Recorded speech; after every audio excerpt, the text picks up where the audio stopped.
Welcome back to Fighters Drinking Coffee. It's episode 8. Where we last left off, we were talking about Scott's recent competition in Chicago. So I figured we kind of touched on it a little bit at the end of last one. I figured we'd go ahead and talk about my recent competitions this year. I had the super fight with Copa Elite, and then I also had the Virginia Open for IBJJF.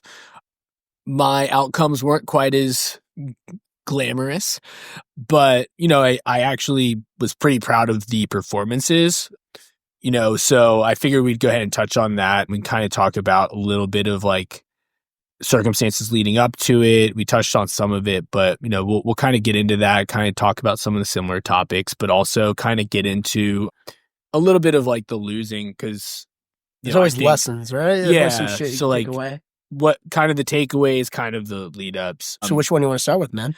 Well, yeah, so we'll just start at the beginning of the year, right? So we'll start with Copa Elite. So, I had a super fight. This was my first super fight since getting back into competition. It was definitely something on like the radar for this year. So, exiting last year. So last year, started competing again after a pretty long hiatus, probably 7 years off of competition, I think. Maybe. Sounds right. Yeah. No, it was 6. Last year was 6 years. Right. So it was about 6 years off of competition. So I figured, but coming back into it, I was feeling good after last year. I got a gold medal at IBJJF last year at an open, but regardless, it's a gold medal. Yeah, dude. But so, I was feeling good. I was kind of back in my groove. So I wanted to, for this year, I was like, all right, I'm going to compete more. I'm going to do more IBJJFs. I want to do a super fight. Got the super fight out of the way pretty early. But so signed up with Copa Elite. For those of you guys in the area and actually outside, because you can watch it on pay-per-view, I definitely recommend checking those out, because it was a very well-produced event. It's an awesome event. Dimitri does a good job. Dimitri does a really good job. The matchmaking was great. They actually, it was very good matchups. Everything was great. And so experience-wise, awesome. Can I ask you a question? Yes. Just like,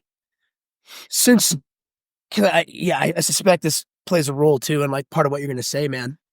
What do you think, like, since the last time you competed 6 years ago, when you were, fairly active or whatever, what's changed, training-wise or otherwise, between now and then that might factor into how you like approach it differently? So, I think there's, well, one, I'm, older. So like I definitely, I have a slightly different, back when I was last competing, or before I took the hiatus, there was definitely, I was training full time.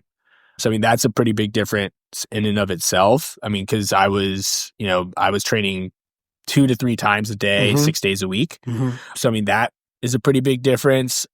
I'm training now with, which I guess doesn't make too big of a difference, but now I'm training with mostly people that are also Masters competitors.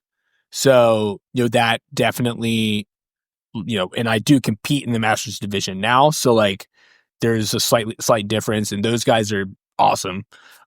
Bunch of tough guys that wake up at 4 a.m. Well, they're real looks at what guys in your age group in your division are gonna look like too. Yeah. So it's applicable. Yeah, it's I'm not training with a bunch of 20-year-olds, so that helps. Well, yeah, that's good too. But I understand what you're saying. I'm getting more. That's of what your division looks like. Division These are the guys who you're going to be competing against. So yeah, there's like a specificity to it that's valuable. I'm no longer have, which good and bad. This isn't really a bad thing. I basically get resistance training because I'm the smallest person in the room. Yeah, I get that. And so, like before it was a lot of small guys back when we were training at Nova. Mm-hmm. It was a lot of people are like kind of around our size. And so like there wasn't a huge size discrepancy. I think the closest person now is not too much bigger, but like it goes me, someone about like 165 to 170, and then it just jumps up into like jumps up pretty high after that. 200 plus. You start getting some guys some that big are like bodies, some 185ers, some 200s. So like the size discrepancy, but that's not really a huge thing. Still training, but I know what you mean. Yeah, but it does kind of change up the way you have to train. But yeah, like now I'm having to be a little more like I have to be more intentional with like how I approach it, because I have to basically create my camp. We're not like, it's not like the old days where like everyone's always kind of, we were a little more just like competition focused all the time back when we used to train, right? Like at Nova, like we were kind of always mindful of it, but we were also competing way more frequently.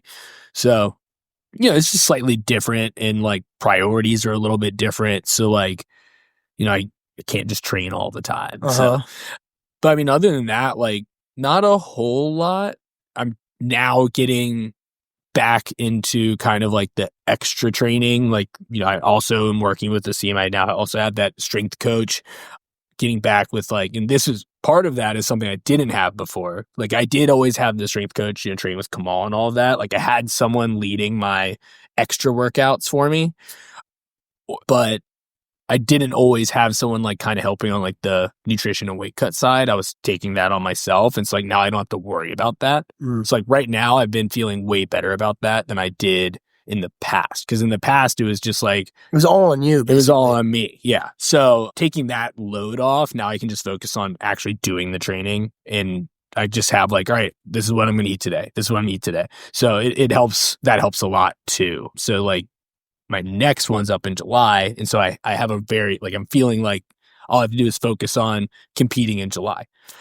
So, extra support, all of that. But also, like, the competitions are way better now, I think. Like, I think there's more people. It's better run than it used to be. There definitely was a little bit of, like, and not to, put down 6 years ago, they were doing a good job, but like now there's definitely more people in the pool. They can be more professional. They're not having to like squeeze a bunch of people together. And so the skill level, and from my observation, the skill level is a lot higher in these tournaments.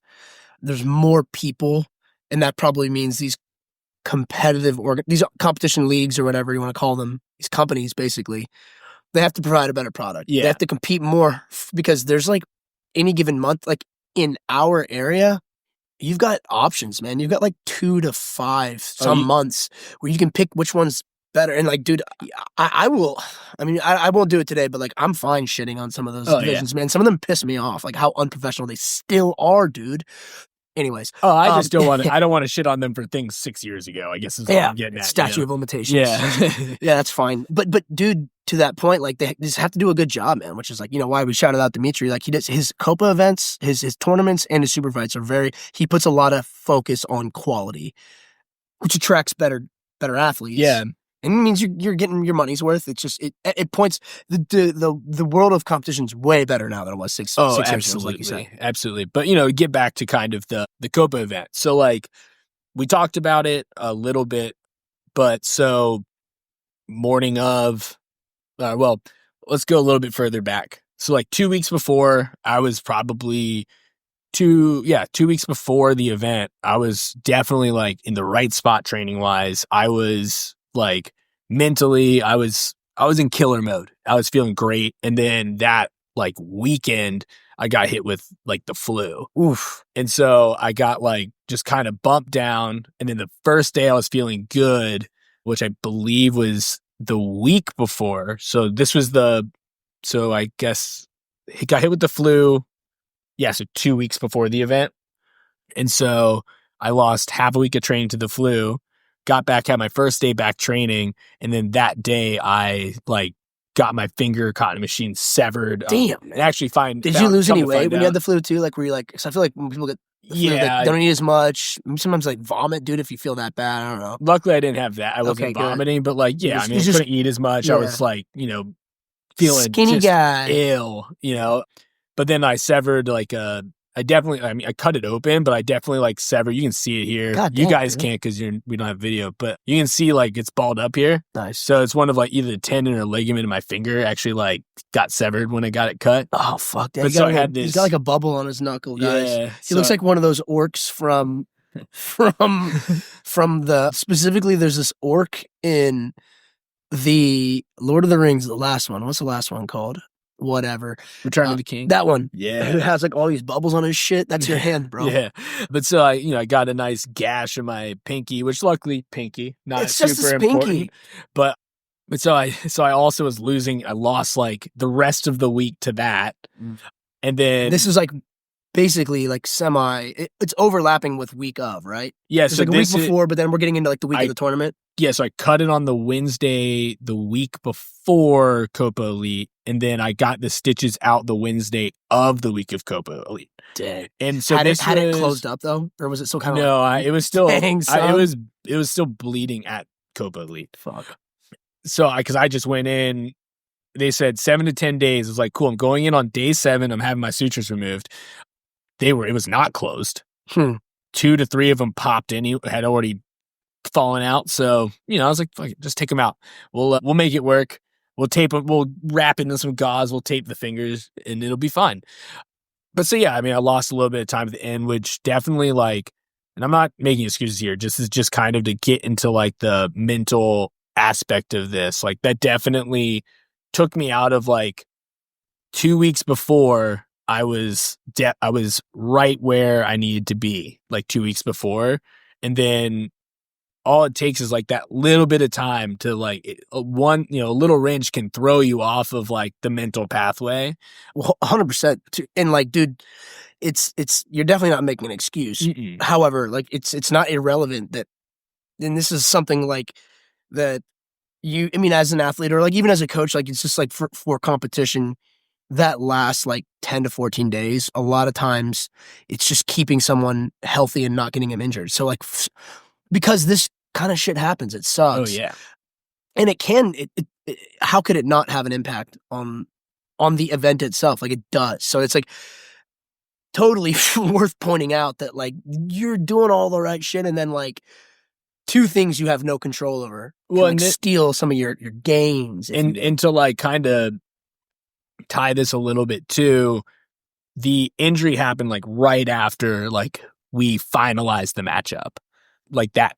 We finalized the matchup like on Sunday. The finger, you mean? Yeah, the finger injury. So like I was like, I'm not pulling out. Yeah, you wanted it. I wanted the you're match. Going so in like, it, which is cool. So like definitely like I was like, I'm not pulling out over a stupid cut on my pinky. But you lose those out of the last 14 days. I lost roughly 8 of them. I couldn't start training again until like the Thursday before the match. So like I had Thursday, Friday, match was on or super fight was on Saturday. So the event was on Saturday. But second I got those stitches out, got them out on the Wednesday, made plans with the James, shout out to him for cornering me. But so we made plans on the Thursday so Doc was going to come in, hey, we're going to go and train. So got in there, got a good training session in. I was like, all right, cool. Cardio's fine. Had to think, had to basically go and build a plan around like, all right, how do I not worry about this finger? And so we had to kind of build that confidence back up that like, dude, you don't need to worry about this. It's fine. So like, it changes up. Basically we had to go from, I'd been training for this from kind of hit it right after Thanksgiving is when I really started like camping for it. Cause we knew we were going to have a match. We didn't know who it was going to be against until 2 weeks before, but hey, there's going to be a match. This is what we're going to do. Who cares who it is? And then, in those last 14 days after 2.5 months, you have to rebuild that plan because now there's something. Oh, you're changing the plan. Yeah. Well, because your body has been impacted, dude. Yeah. In this case, you're kind of like, all right, now I have to call like an audible at the very last minute to do something different. Because like you said, you're like, all right, my right hand is, and by the way, people, you use your hands a lot in jiu-jitsu. So like it impacts things. Yeah. The whole hand fighting method has to change because now like I don't want someone grabbing those fingers, right? Because like that's gonna tear open your wound, it's gonna hurt or it's gonna open it up, blood time, all who knows, they might stop it if it's bad enough. I don't know. But so, we had to basically with 2 days left rebuild a game plan. But going into it Saturday, with the exception of just those like kind of jitters about like just the weight, get in Saturday, get that like just kind of hanging out at the venue, getting settled in, you get your rules meeting, kind of get your lay of the land, walk around a little bit. Just feeling awesome. Once we got to the venue, awesome. Feeling great. Got my warm up in, got great sweat going, and I was locked in, ready to go. And which I should learn this by now, that like we're not wrestling when we go out. Like that's not I need to figure this out at this point, that like, and once we get through both events, I have a lot of takeaways. You have a summary? I have a lot of takeaways. Right. But, like, I definitely need to figure out, like, people are pulling guard. That's a thing people do. Yep. Yeah, they do that. Despite that I have a strong moral obligation not to. Yeah. But that's a me thing. But so, like, we get out there immediately. Like, we tie up. Immediately they pull guard. And just picked them up. That was the game. That's my game plan when people pull guard is stand up. Awesome. Whether that means picking them up or just standing up in the guard, right, to work the break. That was something from last year that I figured out. So that has become a big part of my game because of that's how I won my match the year before at IBJJF. So that's how I won the gold medal. But so picked him up. I'm literally just walking around the mat, carrying this guy around. And this is kind of where this is after that turn is where I kind of figured out this is where the learning moments come in for me, because I'm walking around the mat. I'm looking at the ref. I'm kind of trying to figure out, like, he's doing a good job of holding on. He's strong legs, guys holding on tight, but he's just holding on. And should have slammed them. I wish you could. They don't let you do that.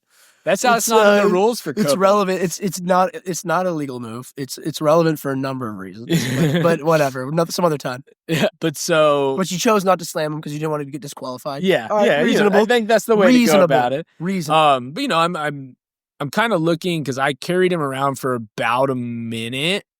So you deadlifted this guy. I just picked him up, and you're like holding him up, and he's holding on to you, and you're like, all right. I mean, I was literally arms out. He's holding like your rib cage. He's got one overhook, and he's like holding on. He's got like a seatbelt around. Got it. And so like I was literally I could put both arms out and walk around the mat with my arms out and spin around. Yeah. But so I'm waiting for. And credit to him, he was very strong. To be able to hold on, he wanted that. He wanted I'll stand to up keep with me you there, right here all day. But he's holding on to you for dear life. I'm looking at the ref, and I'm not really. It didn't seem like the ref was concerned about like time, like how long this guy. Like I was just carrying this guy. He will allow it. So I was like, okay, I'm not going to get he's not going to get a stalling call. I'm not getting a stalling call, but. I feel like if I'm carrying someone around, I shouldn't get a stalling call. But so, nothing's going, and I'm like, all right, I need to do something. And so I carry him back to the center of the mat, and I put him down. Should have slammed him. But DQ'd. Yeah. But so, I put him back down and try to start working. And then just kind of in the sequence, I end up getting caught in a triangle and submitted. Like that was, and so, that was the game there. And so coming off of that, we're like, all right, let's hardwire in triangle defense. That's the takeaway from today. Hardwire in the triangle defense. Everything else fine. Like we need to build that in.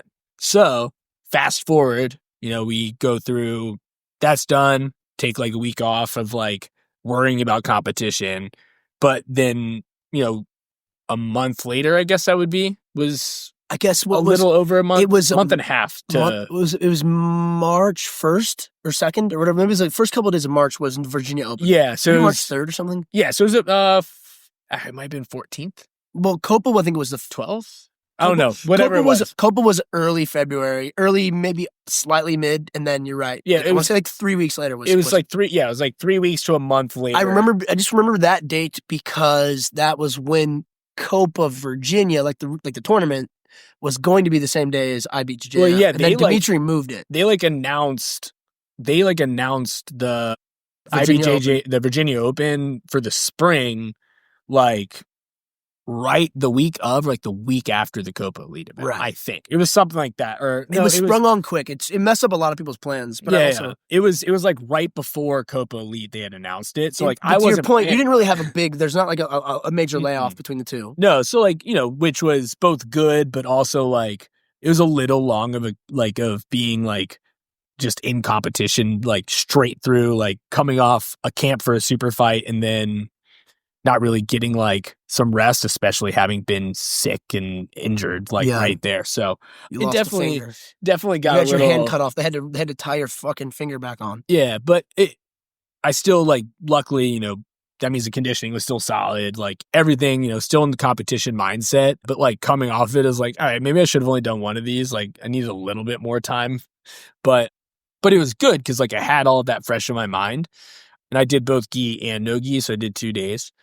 But so got into the event, everything's feeling good. I'm running around coaching everyone all day, which is fine. That was good. Kept my heart rate up, kept me moving. I got good warm-ups in because I would warm the guys up. So like I was staying moving. I was getting my heart rate up. All of that was good. Weight was good. I didn't have to worry about that because I basically just stayed on weight. I had like a quick balloon after like that week of, because I was like, fuck it, I'm eating.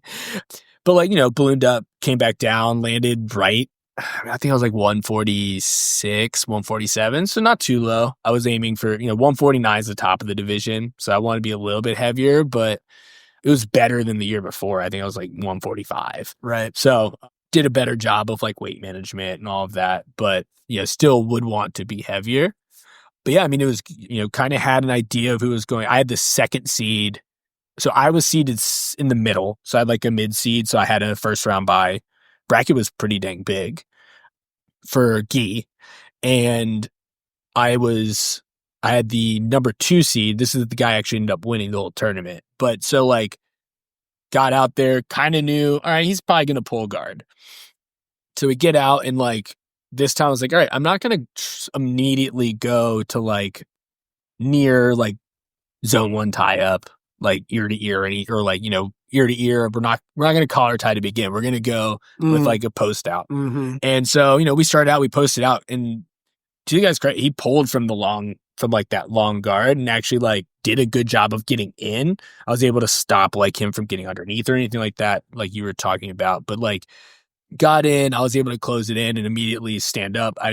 This wasn't picking him up, but like he came in and I was immediately popping up. And so like, game plan's working exactly like I've been working for when people pull guard, which is, all right, they pull guard, we're popping straight up. We're getting up. That is plan A. It's 101. So going in, pop up, pop up, pop up. And so like each time we'd pop up, begin a passing sequence. And we had a pretty good, I don't know how long it was because I wasn't paying attention to the clock, but like good, we were having it was a really good, like fast paced working match, like back and forth. I'd begin to pass, he'd go to work something, I'd attack, he'd attack, I'd attack, he'd attack.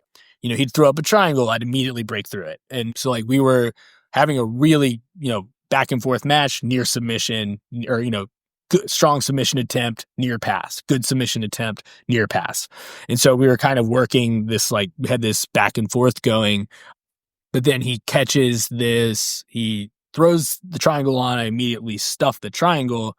Okay, so you got back into the thing you had done last time, but your adjustment worked. Yeah, the adjustments worked, like stuffing the triangle. So like immediately like, all right, the learning from the loss was like a very like you're demonstrating to yourself. Yeah, hey, we learned something. Yeah.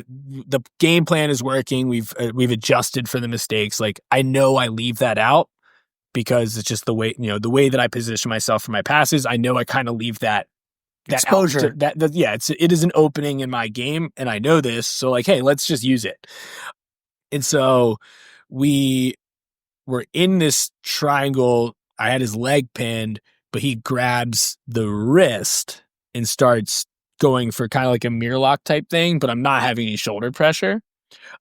And so I'm like, all right, let's chill here. I've got the triangle blocked. I'm not worried about that. And then I'm like, shoulder's fine. Not worried about that. Let's just try to like keep inching so I can break through this leg.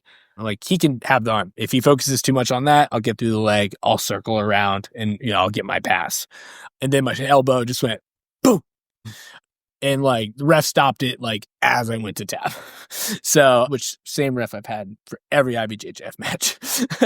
But so, that was day one. So like, feeling good, conditioning was good. I could feel him like starting to breathe heavy under my attempts and my forward pressure and all of that. But then, sometimes things give out, and so I had to tap out, and it happens. And so, coming off the mat, I was like, I think it was just kind of a pop. I think everything's probably fine. And then that evening, I started to kind of like feel it sore, started getting a little achy. And I'm like, all right, well, you know what?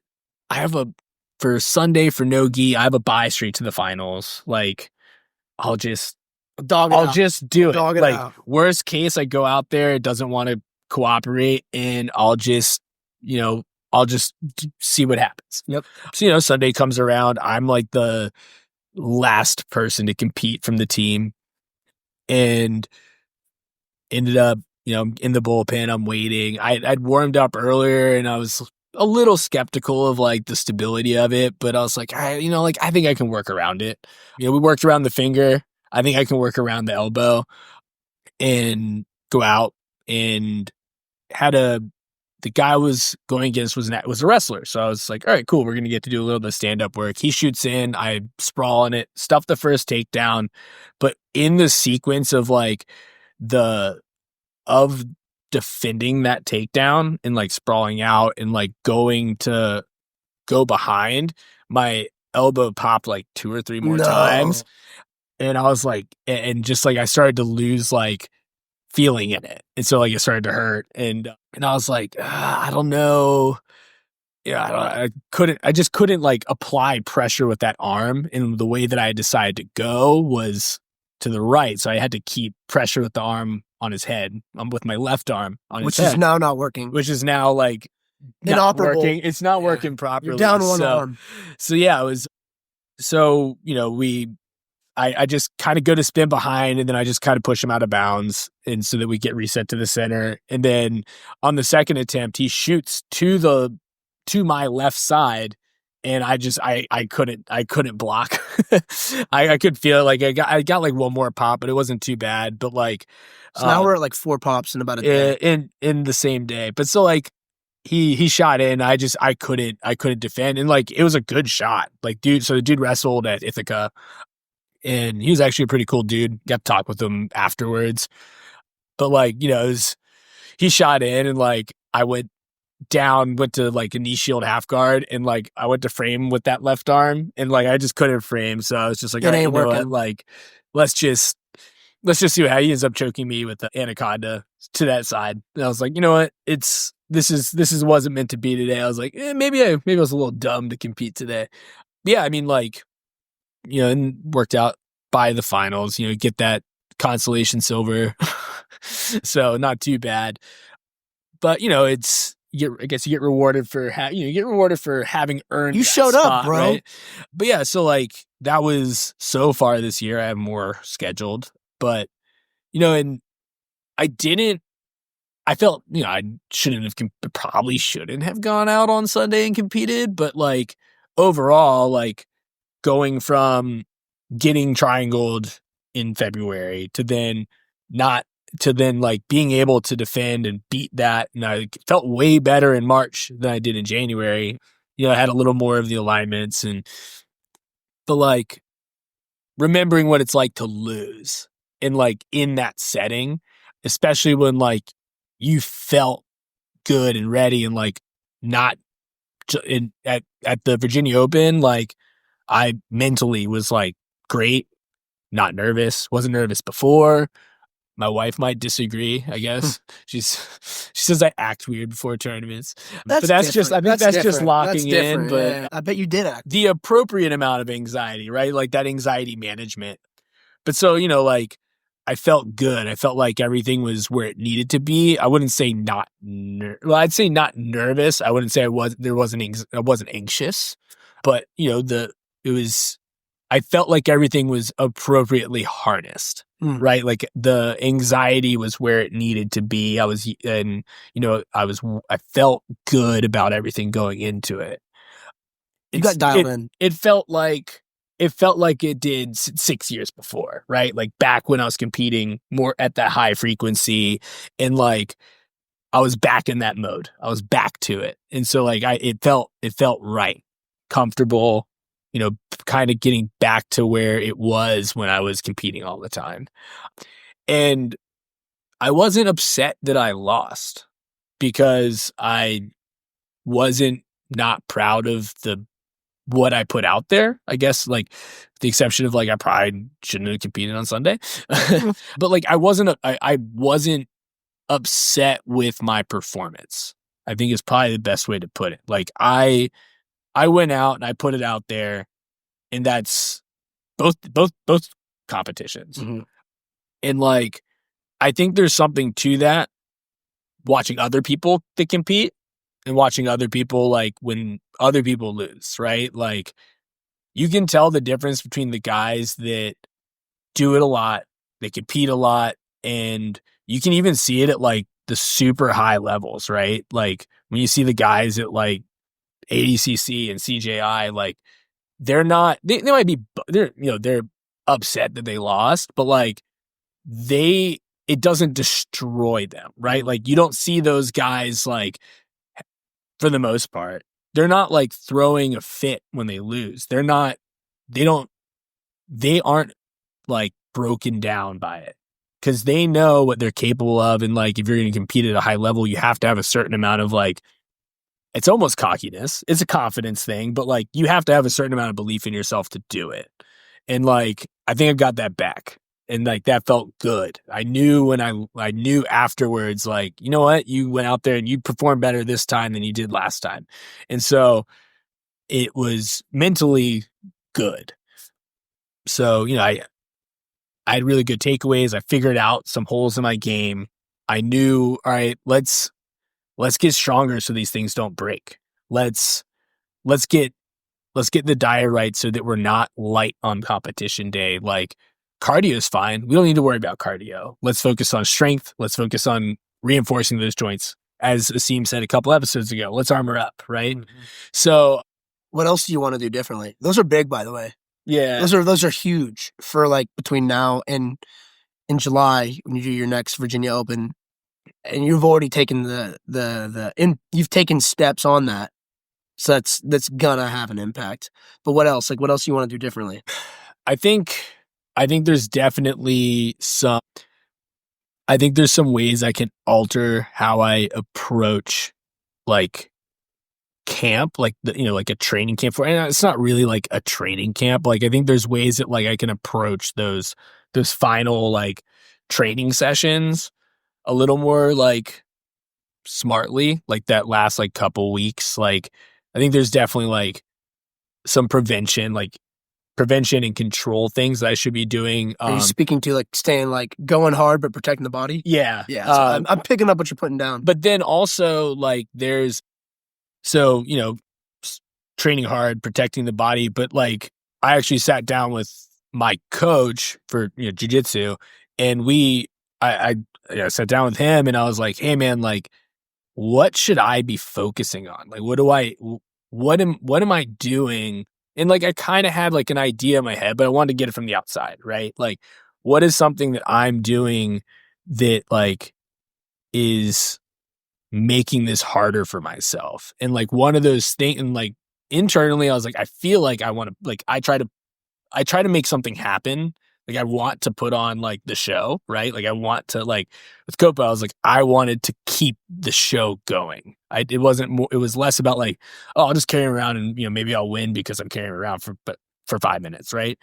It was, we're here to put on a show. You're under the lights, like you have a crowd, like you have crowd noise. You have people like, you pick them up. People are kind of laughing when you walk up to the edge of the stage and you like, throw in, you can hear people cheering, and you can also hear the crickets, right? You can hear when it gets quiet, and when things get quiet, and this might just, this is an internal thing, right? You feel like, at least for me, I feel like something needs to happen. And so when that silence hits, it's like, all right, we need to go. Mm-hmm. Even if I probably don't from just like a competition standpoint, right? Like I'm not the person right now that needs to do something, maybe. But so that was something I kind of knew, is like, oh, like I have an urgency that is purely internally motivated. That might not be an urgency that's required, right? Like in some instances. And like, yeah, there's times when you have to keep moving and you have to keep pushing because there is no clear person on top. But like when you have another 4 minutes left on the match, maybe we don't need to push the envelope yet, right? You have to rush. You don't have to rush and make a mistake because you've got time. Exactly. But I do like the showmanship thing. That's why I was saying you should have have to smashed that dude who threw him off the edge. Maybe he was like, Dimitri would not like this, but maybe we can convince him to do like Royal Rumble type rules where like if you throw them off the mat, you win, dude. Because in Royal Rumble, if you flip them over the ropes, they're out, dude. But maybe I just carry him down the stairs. Well, but for what it's worth, and it sounds like this is a good thing. I mean, it sounds like just maybe some tactical decisions. Because like strategically, dude, like I think putting on a show is a good thing. And and I know Dimitri values that. But you can do both, right? You can do both in an exciting, cool way that still gets you winning matches. Yeah. But so I understand what you're saying, but I do think that impulse to be like, yo, let's make some shit happen, man. Yeah. People paid to be here, man. They're for those who don't know, who are listening, like a super fight is basically like, it's like there's one fight at a time on a mat surrounded by a crowd. So they're watching you specifically. Whereas at tournaments, under the lights, it's under the lights, it's recorded, it's on camera. It is a show. It's a show. And there is like an entertainment aspect to it that's a good thing, dude. Is what I'm saying.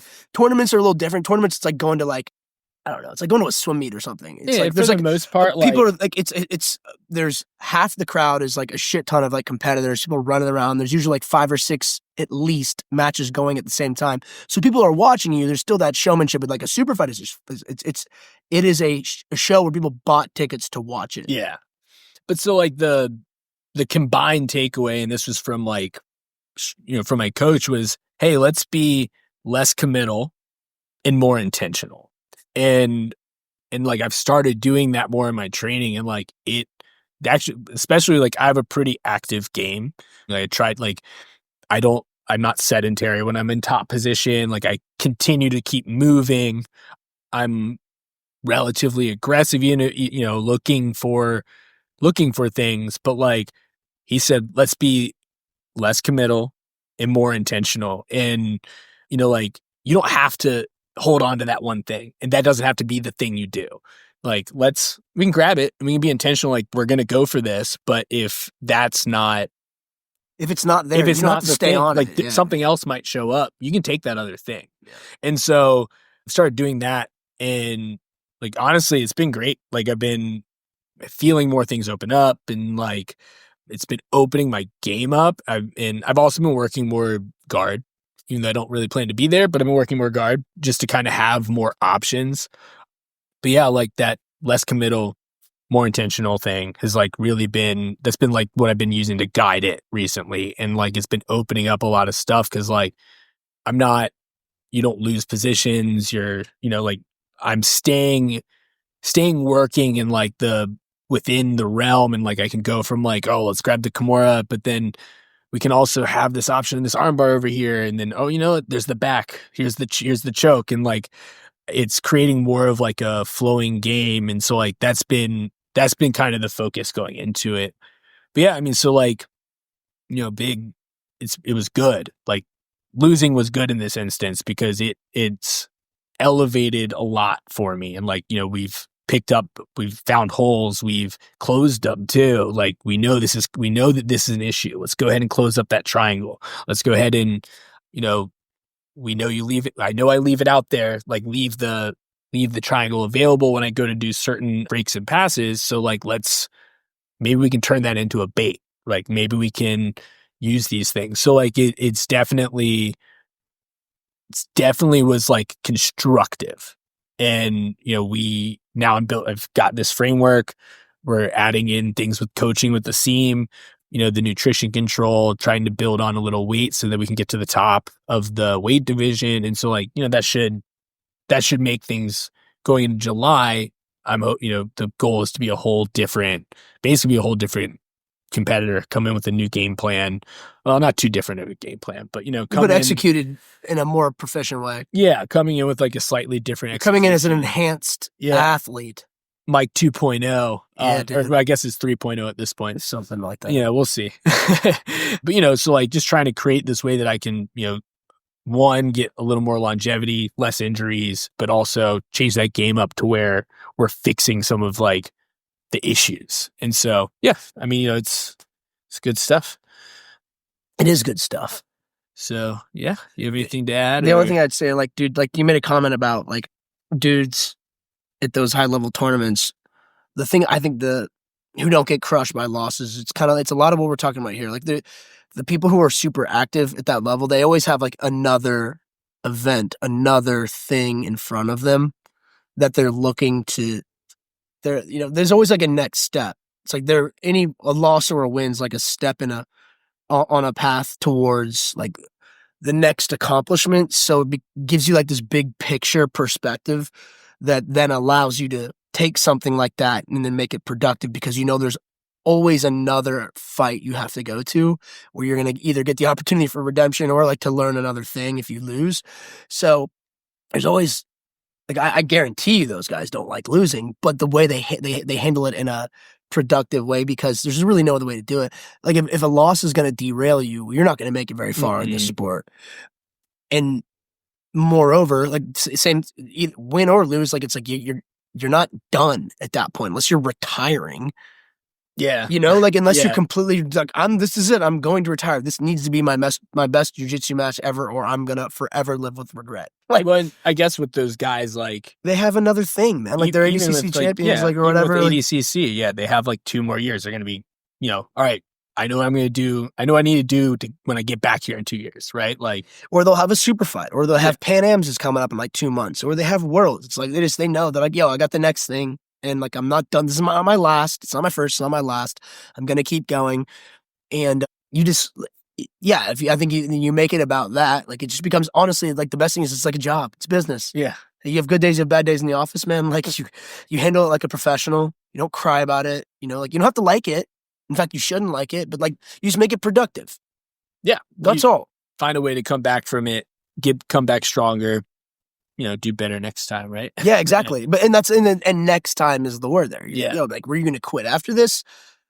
Big fucking deal. Like, if the answer is yes, I'm like, all right, cool, then you're done. Yeah. If whatever kicks you out of the sport, then I guess it's not the sport. That's what I was saying. Yeah, seriously. Like, it's like this. You're gonna move on to the next one, and it just all of the exercise of doing all this.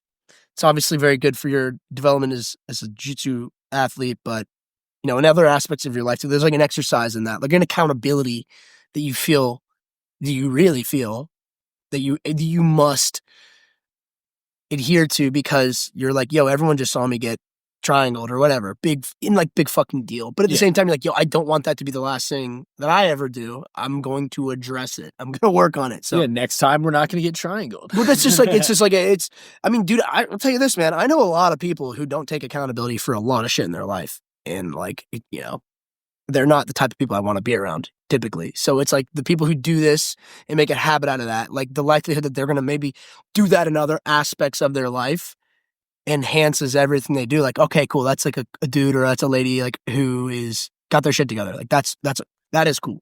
That's heroic. Yeah. That's the hero's journey.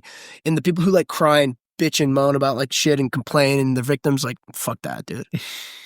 So in conclusion. Yeah. So like, hopefully you guys also can gather some stuff from my, my recent 2 losses. Like hopefully, that for those of you who are competing, maybe you've also had some losses recently, and like maybe me talking about it can help you through that. I don't know. Helps me to talk about it.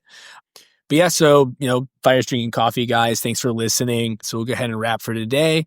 Just a reminder, we're going to have join the Discord. We'll have that in the show notes. Find us on socials. I'll start adding that to the show notes too. It's in the show notes. And then, like, subscribe, follow, subscribe. Give us a 5-star review. 5-star review. Tell us you hate us. I don't care. but hit 5 stars. It helps us on the algorithm. So that'll help get us to more people, help more people find us, and hopefully they enjoy the show and it helps them as well. So yeah.